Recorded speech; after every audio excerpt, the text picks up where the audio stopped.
میخوایم با هم یک کیک کشمش و گردوی خوشمزه درست کنیم. با من همراه باشید. موادی که لازم داریم و کامل توی کپشن براتون توضیح دادم. آرد، وانیل، پودر هل، شکر، گردو، کشمش، ماست سفت و شیرین، یه مقدار زعفرون، تخم مرغ و روغن مایه. مرحله اول 3 تا تخم مرغمون رو که به دمای محیط رسیده با وانیل در حد 2 تا 3 دقیقه میزنیم. انقدر که از لختگی در بیاد. وقتی که به این مرحله رسید شکرمون رو اضافه میکنیم. بعد اضافه کردن شکر باید حدود 5 تا 7 دقیقه بزنیم. باید مواد سفید و کشدار بشه. هین کار حتما کاسه رو دورگیری کنید. یادتون نره. ببینید باید غلظت مواد به این شکل بشه. توی این مرحله پودر هلو به همراه ماست به مواد اضافه میکنیم.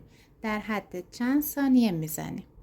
روغن مایه رو اضافه میکنیم. اونم در حد چند ثانیه میزنیم. فقط در حد مخلوط شدن.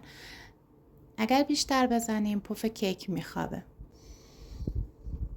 آردمون رو که الک کردیم توی 2 تا 3 مرحله به مواد اضافه میکنیم. همزن رو دیگه کنار میذاریم.